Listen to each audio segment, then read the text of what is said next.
bahwa nanti yang mata sipit ini yang yang kalau terjadi Indonesia chaos itu zaman 98. Kalau sekarang ini Kapalnya Menlu udah di depan, kapalnya udah nah, di priok gitu. bukan itu lagi. Saya Gila. beritahu ya,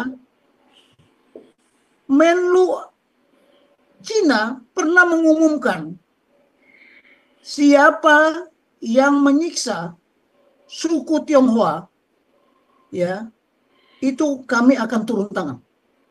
Makanya kejadian 98 kan mau di apa lagi digulirkan lagi kan? Nah, apa Cina? Cina mau mengeluarkan ancaman. Kami akan turun tangan.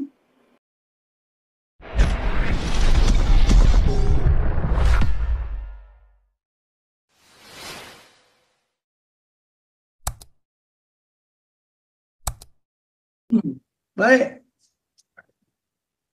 Ulat bulu Wah, muncul lagi. muncul lagi. Ini selalu ada, cuman nggak ikut ngomong. Udah berhenti 3 bulan.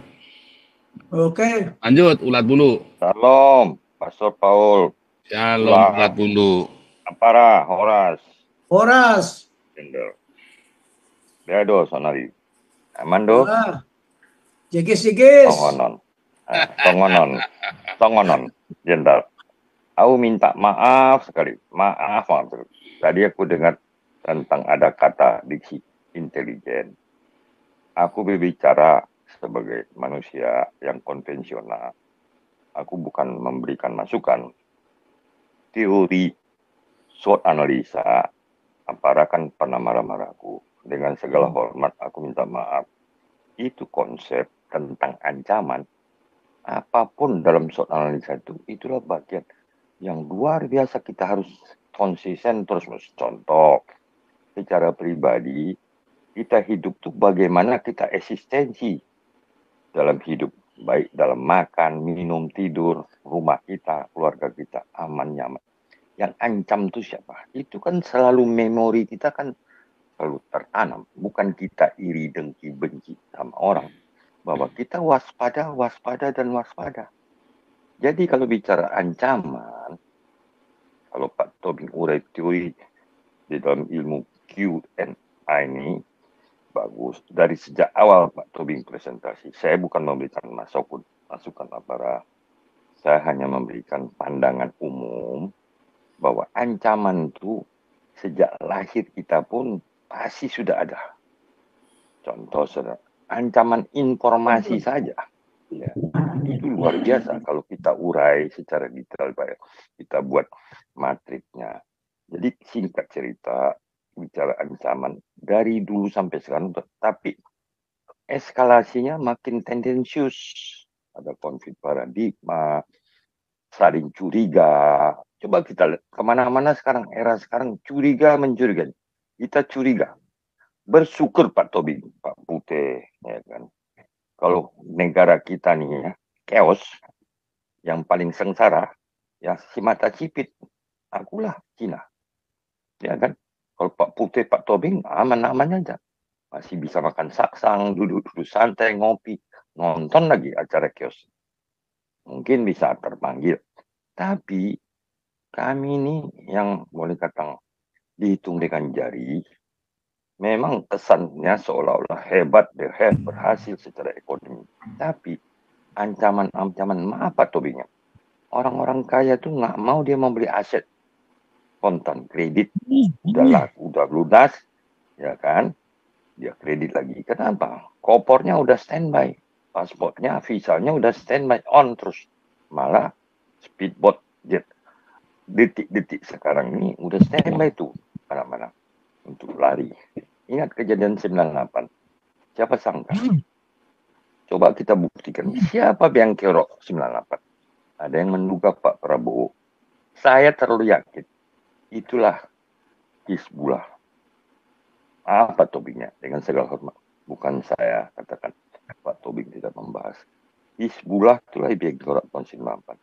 Termasuk mulai tahun 48, tahun 65, ya kan. Apa yang terjadi sekarang? Semuanya kan hancur lebur lah negara kita ini. 79 tahun kita bakal merdeka, nggak bakal maju-maju. Grafik tentang situasi, kondisi, dan toleransi. Kalau disingkat nggak enak kata-katanya kan. Situasi, kondisi, dan toleransi negara kita. Tidak ada tanda-tanda yang positif. Selalu naik turun. Ibarat main jojo. Jadi, kalau kita bicara di komunitas ini, yuk sama-sama kita merenung. Yuk sama-sama kita berbuat. Mulai dari rumah tangga kita. Dengan istri, anak. Kalau istri, anak damai. Dengan tetangga damai. Satu RT damai. Tingkat RW. Baru kita bicara nasionalis.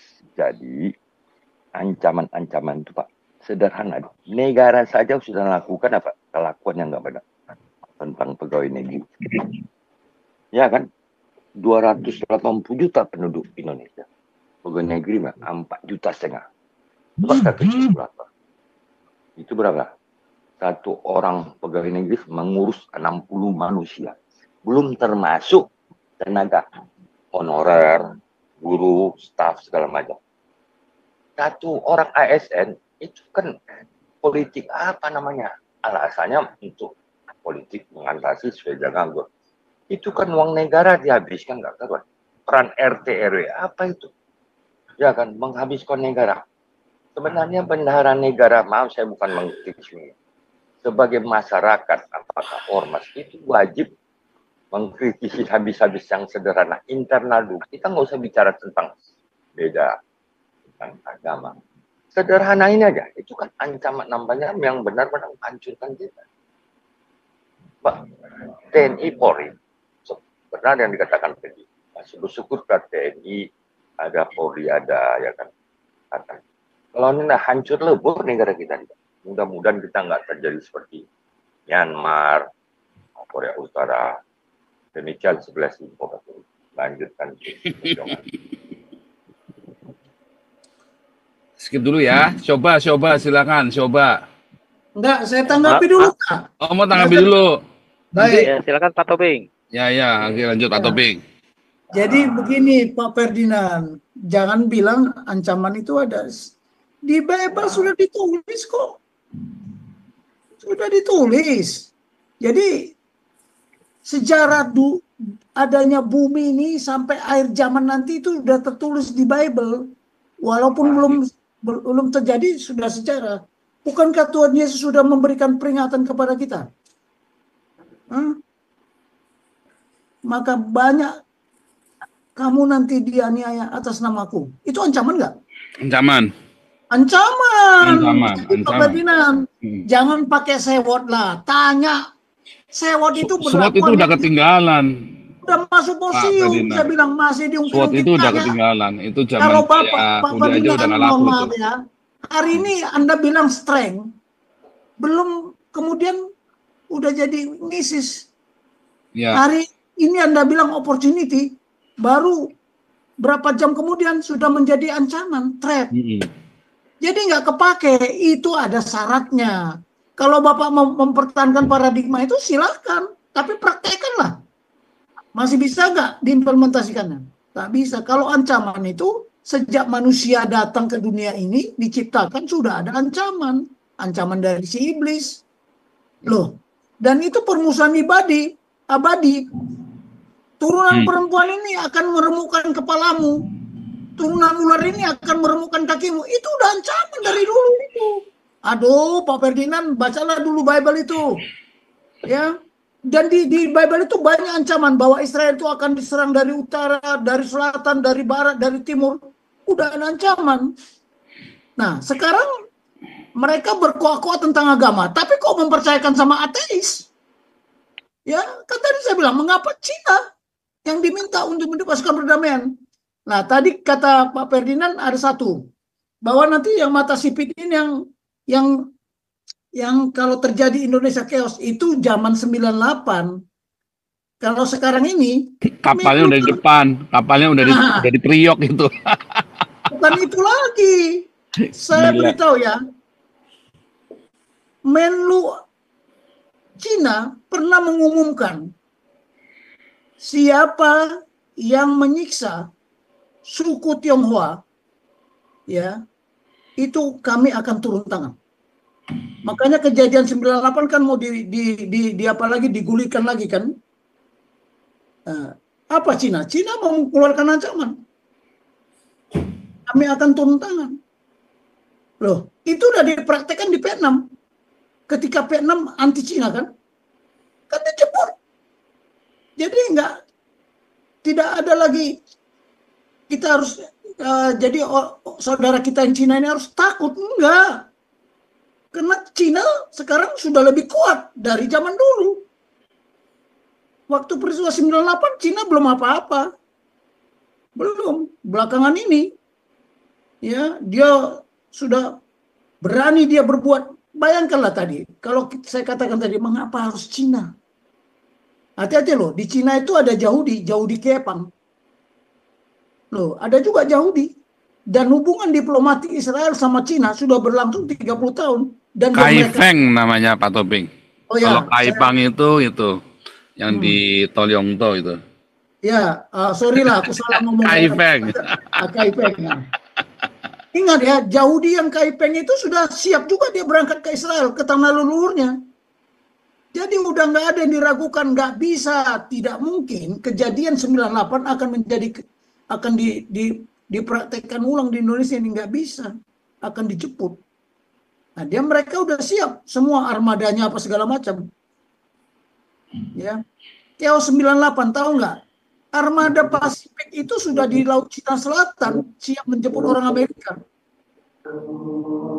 Jadi, cuman armada Cina kan belum sampai sekuat sekarang. Kalau sekarang dia udah punya kapal induk. Kapan dia bangun kapal induk, Pak?